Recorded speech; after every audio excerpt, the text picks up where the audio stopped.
when I spoke about the expectations that you might have, setting up these really high expectations and where those expectations may be pointed, that's where you do want to genuinely address. You want to address, first off, what are those that you can control?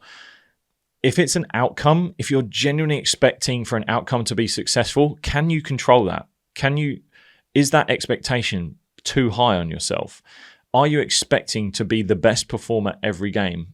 Or are you just expecting your process to be executed?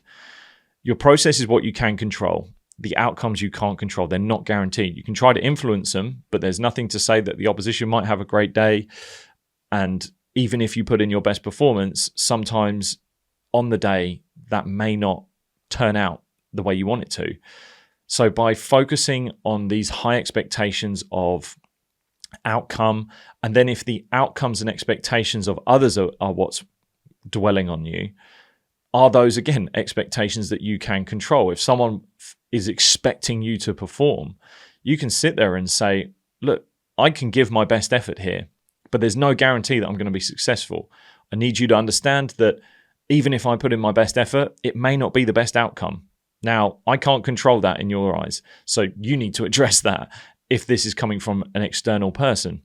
But again, if those expectations are high within yourself, make sure, are you focusing on outcomes, how you look, extrinsic factors that are not in your control, and you want to try and shift back to what is in your control. And that is a very long task sometimes. Sometimes it can take just addressing, what are these, when I'm feeling anxiety, what is it that I'm focused on? What am I trying to control that perhaps I want to control but can't control it? That's going to create more anxiety. I very simply always describe that anxiety is the feeling of trying to control something you can't control, but you want to control it. And the more you try to control that thing that you can't control, the more anxiety that you feel.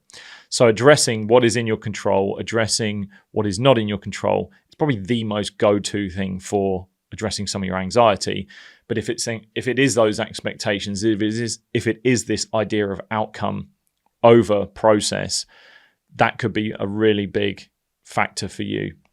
And it's about shifting towards the intrinsic motivations, the process-driven tasks that you can do that are in your control, and you can judge yourself on that. So focusing on what you can control. Within this, you can set up a pre-performance routine. So this could be generally on the day, it could be the night before, but having routines that you do to manage your anxiety. So if it's the night before, it could be preparation. How am I going to go about? It might be some sort of visualization. It might be putting yourself in the experience before you get there to just kind of pre-prepare yourself. It might be something like yoga, stretching, physically getting yourself prepared. If I feel physically ready, then I'm feeling good to go the next day. It might be the morning. I'm eating a good healthy breakfast. I feel like I'm ticking off these boxes and I'm starting to feel more prepared. I don't feel like I'm leaving a stone unturned. When you kind of know that that's going on in the background, you might start to see it as, if you can kind of think in the background, oh, I haven't done this thing, that could be creating some anxiety.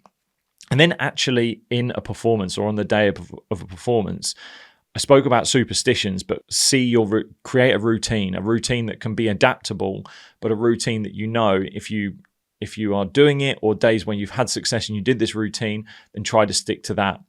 Again, recognize that it can change, but this could be something like physical preparation, mental preparation on the day, so focusing on self-talk. It could be visualization. It could be physical control of breath work or anything like that. There's so many, going over tactics, talking to teammates, talking to coaches as a part of that routine to just start to feel like you're ready. And then even in a performance, pre-routines that you do. If you're playing a sport that's open play, such as maybe rugby, football, basketball, you may not get as good an opportunity in those games to have a pre-performance routine. But in a sport like cricket, for example, where there's a moment of pause before each play, you have an opportunity to create a routine. Golfers have a pre-shot routine, and by executing that pre-shot routine, they've done it in practice, they've done it in training, so that they know it can create a positive outcome. Doesn't guarantee it, like we always know, but by doing that pre-routine, it can reduce that anxiety so they can be clear, focused on hitting that shot. Hey, if you've enjoyed that video, then you can click right here to watch the full unedited version of that episode. Also, don't forget to subscribe to this channel by clicking the button below. I'll see you soon.